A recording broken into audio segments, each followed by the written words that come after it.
eu sou o César Agenor e você está assistindo ao Historicidade, um programa sobre história. No programa de hoje nós vamos ter uma experiência um pouco diferente. Convidamos novamente a professora doutora Vilma Terezinha Fernandes de Andrade, que é graduada pela PUC, mestre e doutora em História pela Universidade de São Paulo, a USP. E nesse programa diferente, ela vai relatar para nós o roteiro histórico que ela realiza há mais de 5 décadas com alunos de história, de jornalismo, arquitetura, diversas formações e pessoas fora da academia pelo Centro Histórico de Santos. A nossa ideia é entender como os roteiros históricos podem contribuir para o ensino de história. E para isso, então, nós temos o prazer de conversar com a professora doutora Vilma Terezinha. Professora, do ponto de vista didático do ensino de história, a professora tem um trabalho de 52 anos que vem sendo realizado com futuros professores de história, com jornalistas, alunos de arquitetura, uma série de pessoas, universitários ou não, também alunos do ensino básico, que é o roteiro histórico de Santos. Né? Descreve pra gente saber o que é esse roteiro histórico, como ele foi pensado e como ele é executado há 52 anos. Então, a coisa começou assim, César. É que além do curso de História que você mencionou, eu também fiz juntamente o curso de Geografia. E tive excelente... Aliás, todos os meus professores foram excelentes, muito bons, e me ensinaram muito. E eu também, por isso, por ter feito o curso de Geografia também, eu associo muito a história que se passa num determinado espaço. Porque geralmente a gente pensa em termos de história, de uma maneira geral, cronologicamente. Aconteceu isso, depois aquilo, depois aquele outro, depois veio aquilo, entendeu? O público leigo, né, vai pensar. Aquela ideia cronológica. Então, a ideia do roteiro histórico é unir a parte cronológica com a parte espacial, com a parte do espaço.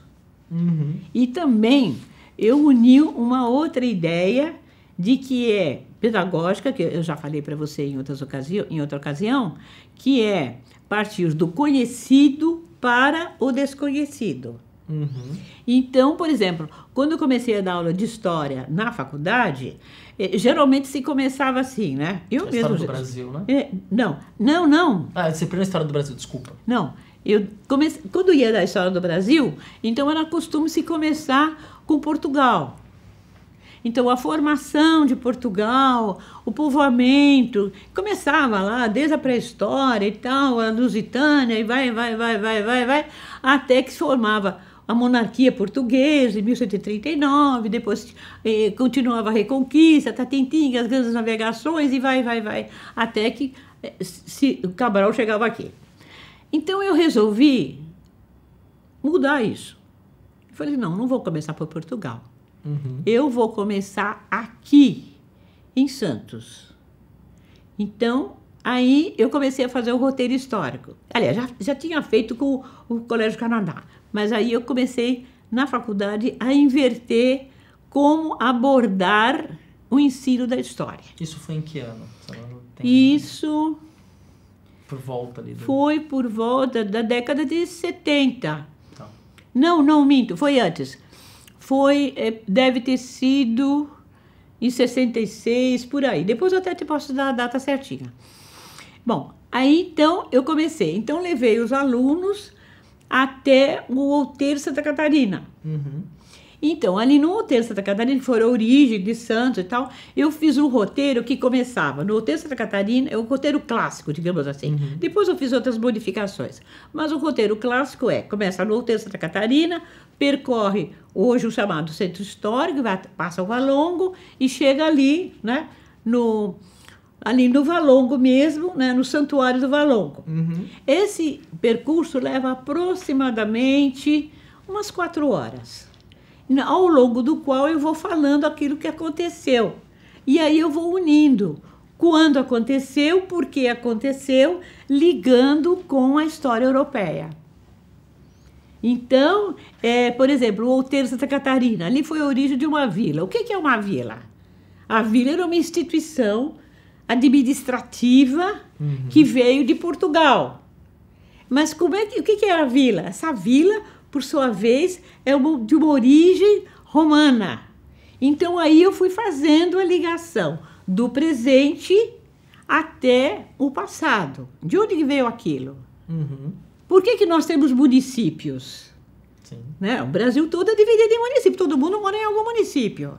Né? Ou no Distrito Federal, mas município. Então, quer dizer, esse município é uma instituição de origem romana. Tem uma historicidade. Tem uma historicidade. Perfeito. Entendeu? Então, por exemplo, à medida que eu...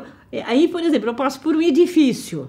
Eu falo, qual é o estilo desse edifício? Uhum. Né? Então, só não ficam olhando e tal, um edifício e tal, não sei o quê. Então, aí eu falo, esse edifício colonial. Se eu estou, por exemplo, no Carmo, então eu explico assim, esse conjunto do Carmo, aliás, essa expressão fui eu que vamos dizer, que estabeleci. Conjunto do Carmo. Então, aqui a ordem primeira, a ordem terceira. Por quê? Por que o Brasil é um país de origem católica? Uhum. Porque os portugueses que chegaram aqui eram católicos. Uhum. Então, eles trouxeram para cá ordens religiosas, não é? É o caso dos franciscanos, dos carmelitas, dos jesuítas, né? Então, e dos beneditinos. Então, aos poucos, foi formando uma população de origem católica. E, além disso, nós tínhamos também a presença da Inquisição.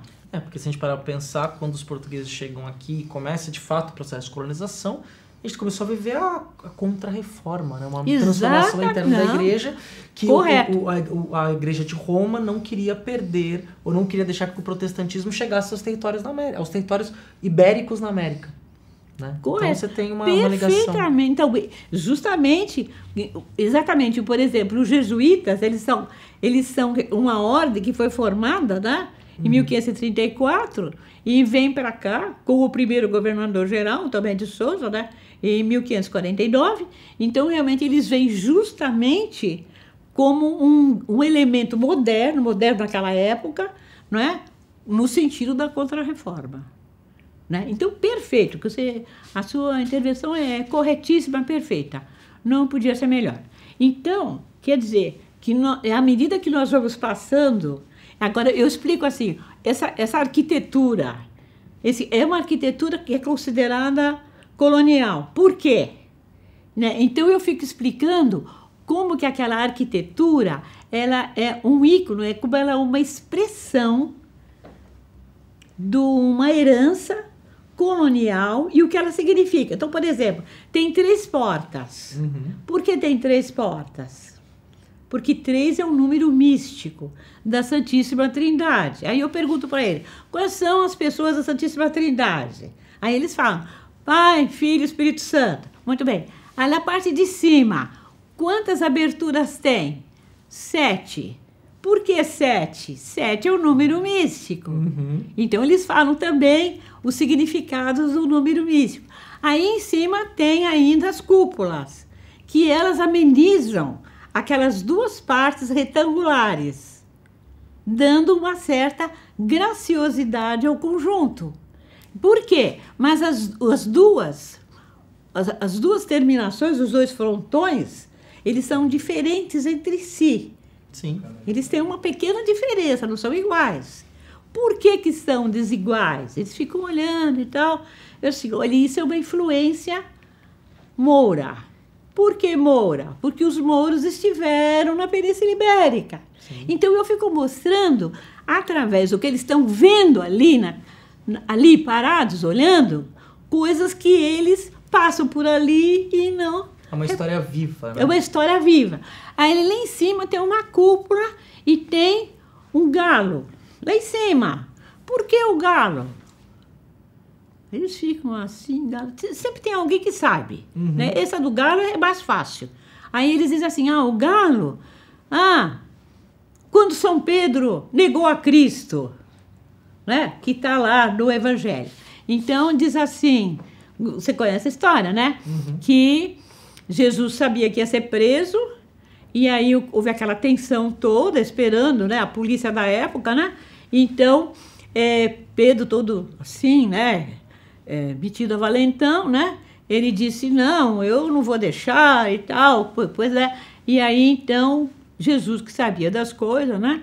Falou, Pedro, Pedro, antes do galo cantar, tu me negarás 3 vezes. Né? E depois ele foi preso, ele ficou com medo, todo mundo, né, fugiu. E aí tinha uma mulher dessas assim, encrenqueiras, né? Chegou perto de Pedro e falou assim, você não estava lá com o Galileu? Eu? Não, eu não.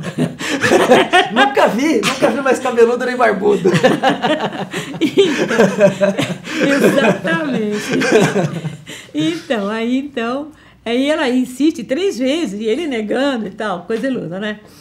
Mais tarde, o galo cantou, claro que o galo canta todas as madrugadas, ele lembrou, se arrependeu, e inclusive a figura de Pedro arrependido é um dos grandes temas da arte religiosa, inclusive nas artes plásticas do Brasil. Olha que interessante. Muito, muito, muito interessante. E aí o galo, ele entra nessa simbologia. Então, aí o que significa? passagem bíblica, Significa né? o seguinte, que nós, católicos, devemos ter paciência com os erros alheios, porque todos nós podemos errar. Que passagem aí. Né? E aí é um símbolo, né? É um símbolo. símbolo. É mais do que um simples estátua de um galo. Né? Ela é dotada de significado. É o significado. Um significado do que galo. vai além do galo. Vai Além além da da- figura do galo. Né? Ele tem um significado que é maior. A gente tem um conceito ali. É um conceito. Exato. Exatamente. Outra coisa também interessante no roteiro histórico, se eu posso continuar com o assunto. Pode continuar, claro. Então, é o seguinte, a mudança do uso do solo. Do uso do solo. Então, por exemplo, você está hoje na Praça da República. Aí você fala assim, como se chamava a Praça da República? Se chamava Largo da Matriz, porque ali tinha Matriz e Santos. E aí a praça na frente era o seu largo. Não. Então aí, o Largo da Matriz.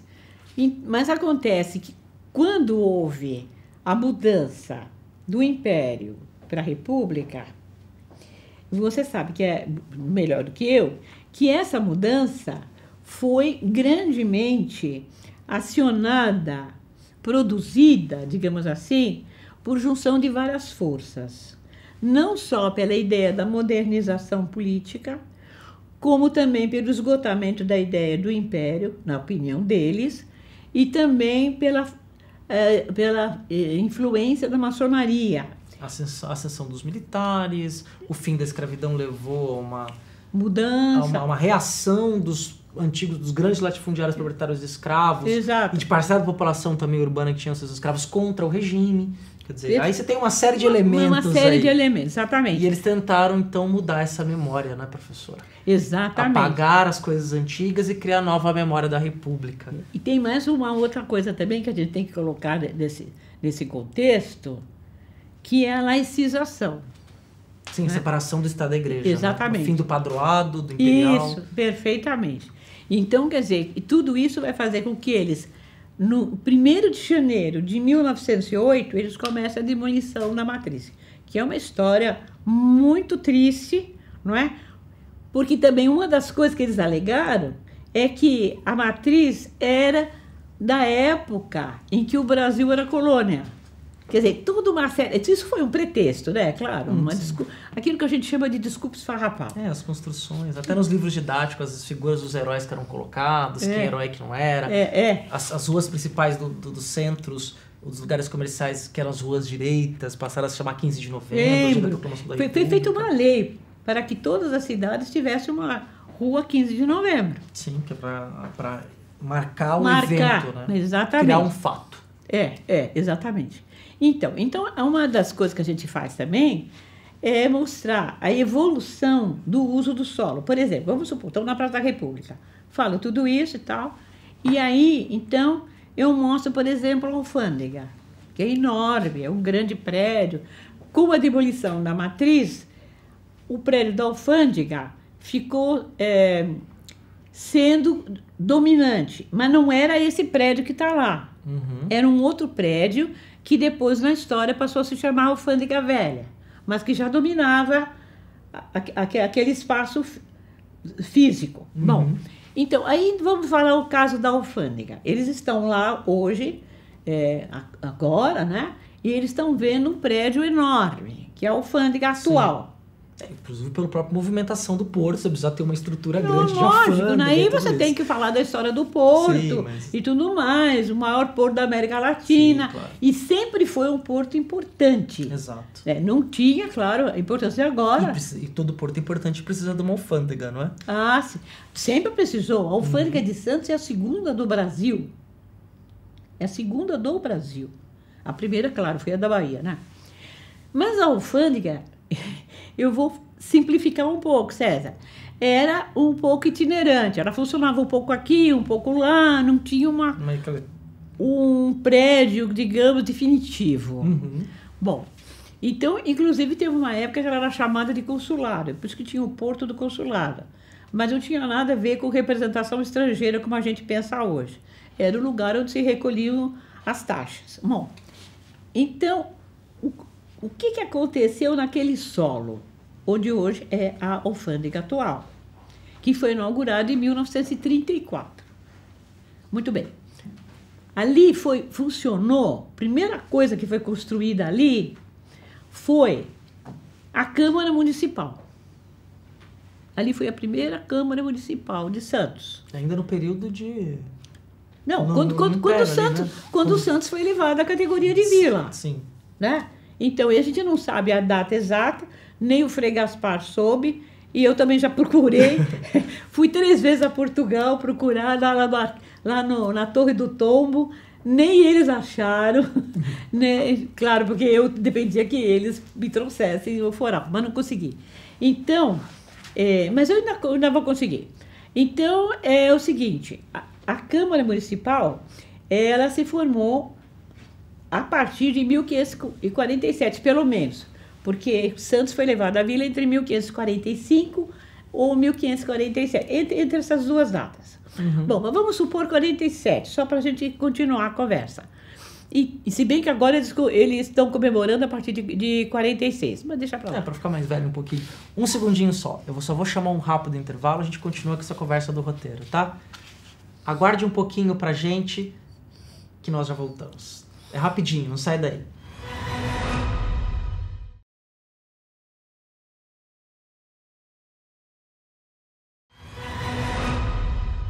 Estamos de volta com Historicidade. E hoje nós estamos conversando com a professora doutora Vilma Terezinha Fernandes de Andrade sobre o ensino de história com roteiros históricos. Então, professora, voltando aí à nossa conversa, nós paramos na alfândega, que já tinha sido a Câmara, né? Nessa experiência aí que a senhora estava contando como é que a senhora faz, e acho que é um exemplo para outros professores de história também, ao transitar com o aluno pelos espaços que convivem com várias temporalidades, como é que ele pode perceber a mudança dessas temporalidades e trazer a história para perto de si. É o seguinte, quando você vai percorrer um determinado espaço urbano, né, você tem a ideia de que aquilo é uma coisa fixa, que sempre foi assim. Né? Você tem uma vaga ideia de que houve algumas mudanças muito lá para trás. Mas você não tem assim uma consciência, né, realmente firme de realmente como o solo pode ser usado de diferentes maneiras conforme as épocas. Então, por exemplo, você está na Praça da República, você está vendo o prédio da alfândega enorme, muito bem construído, não é? E que está praticamente dominando, né, toda a praça, principalmente depois que foi feita a demolição da antiga matriz. Muito bem. Então, aquele prédio, ele foi inaugurado em 1934 e é a alfândega atual, né? Então, aquele prédio, primeiro eu faço com que eles observem e digam qual a mensagem que o prédio dá para eles. Está escrito lá, alfândega, mas qual é a linguagem arquitetônica? Então, eles ficam olhando, tal, e tal. Eu fico ajudando, fico provocando, porque eu acho que o professor tem que ser um provocador. Exato. Ele tem que provocar o aluno a responder, a pensar e a criar o seu próprio conhecimento. Aí, então, eu falo assim, olha, esse prédio, no fim da conclusão, depois da gente conversar, bater papo, eles falarem e eu falar também, então eu chego à seguinte conclusão. Esse prédio está dizendo o seguinte: eu sou grande, eu sou poderoso, eu sou racional, eu exijo que você me obedeça, porque você, para entrar aqui, vou ter que subir essa escada, tem que passar por 3 portas, que é uma entrada triunfal. Então, você me obedeça e não se esqueça de pagar os seus impostos. É alfândega, né? Bendito. E daí eu falo, esse é um estilo Art Deco. É um estilo que não tem nada, vamos dizer, de enfeite. A única coisa que ele tem é lá em cima tem o brasão da República, mas não é nada. Então marcar mais como um prédio do governo, não um prédio oficial. Exatamente, é um prédio do governo e que ele quer se impor dizendo, eu sou o governo. Não se atreva a me desafiar. Eu tenho o poder. Uhum. Você está entendendo? Então, eu Sim. quero que eles façam uma leitura arquitetônica. Entendeu? É isso aí. Bom, aí eu falo, o que existiu aqui antes disso? Que esse prédio foi de 1934, quase o século XX e tal, né? Então, a primeira ocupação desse solo foi a primeira Câmara Municipal de Santos, que se instalou na primeira metade, digamos assim, né? Ou em meados do século XVI. Mas a Câmara Municipal de Santos tinha interesse, e era interesse também do governo português, de que viessem para cá os jesuítas. A ideia, os jesuítas já estavam estabelecidos em São Vicente. Uhum. Tinha uma escola lá, a primeira escola fundada, onde hoje é o estado de São Paulo, foi lá em São Vicente. Ali onde hoje é lá a Praça 22 de Janeiro. Então, por ideia do Anchieta, né, e que aconselhou isso ao Manuel da Nóbrega, bom, eles resolveram transferir o colégio para cá. Então, estabeleceu o colégio aqui, em Santos. Mas acontece que a Ordem dos Jesuítas precisava de um espaço, de um local para instalar a escola. Uhum. Então, a Câmara Municipal atraiu os jesuítas para a Vila de Santos, Vila do Porto de Santos, que era o nome correto, né? Vila do Porto de Santos.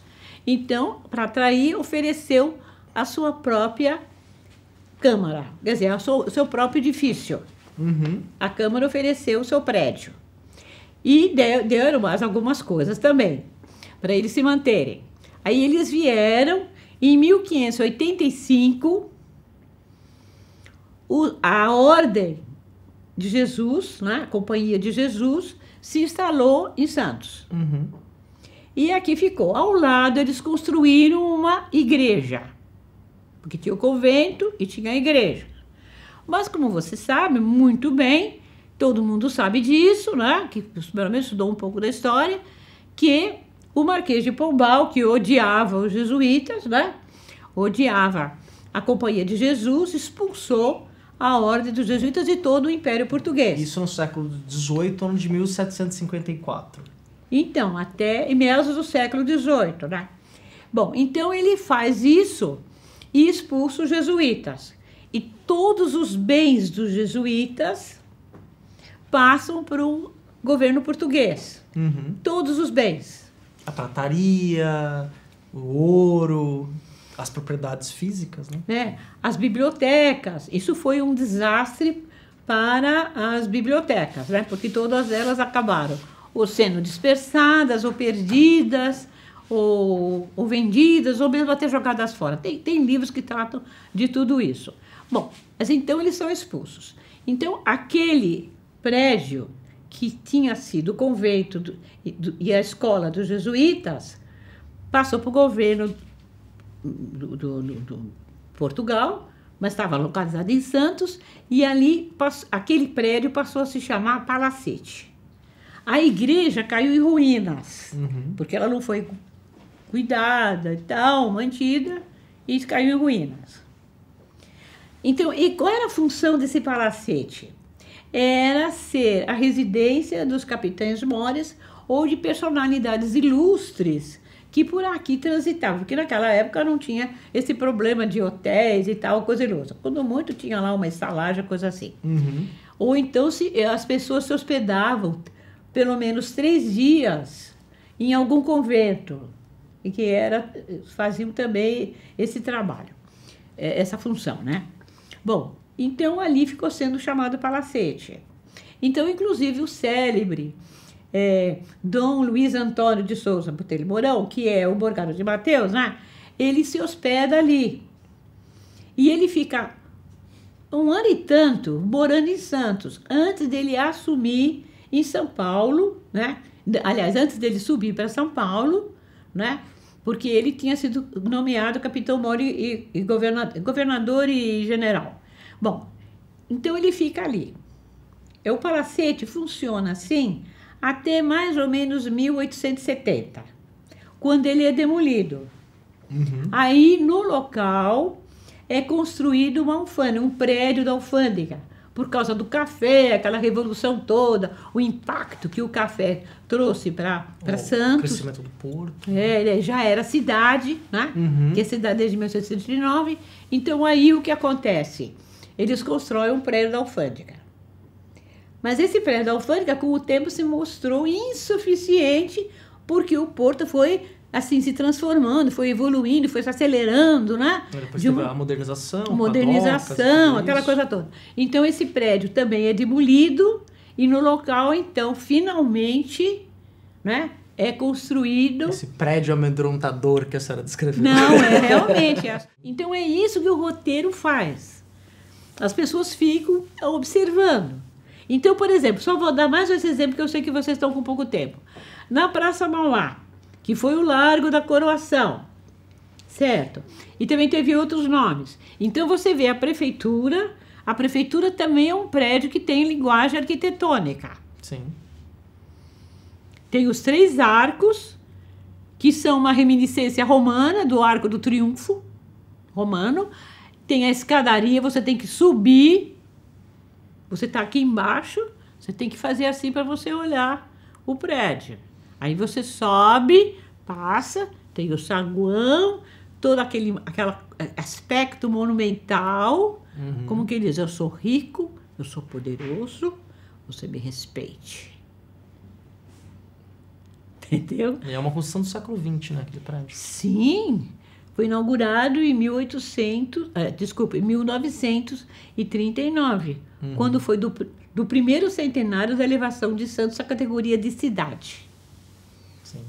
Entendeu? Então, quer dizer que tem tudo. Outra coisa, ali na Praça Mauá, você tem a ninfa com a colcha. Você já observou? Eu tenho um estudo a respeito, eu publiquei tudo, chamado...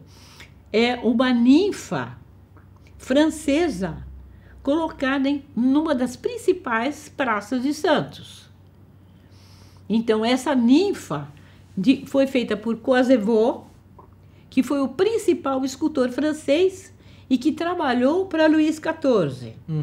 Então, o Luís XIV mandou fazer Versalhes, e ele mandou fazer o Parque de Versalhes e encomendou uma série de esculturas. Então, o Coisevaux, fez essa escultura, mas não foi dele. Ele fez o seguinte, ele pegou uma escultura da época do período helenístico. Uma escultura do período helenístico. Então, ele pegou essa escultura, que tem a ninfa, e ele acrescentou um jarro d'água, que foi a colocação do artista no século XVII. Ele colocou. E aí ele fez essa escultura que estava localizada no Jardim do Palácio de Versalhes. Uhum. Se você for ao Louvre, na saída do Louvre, você vai ver a escultura em mármore branco que tem a ninfa de Cosevaux.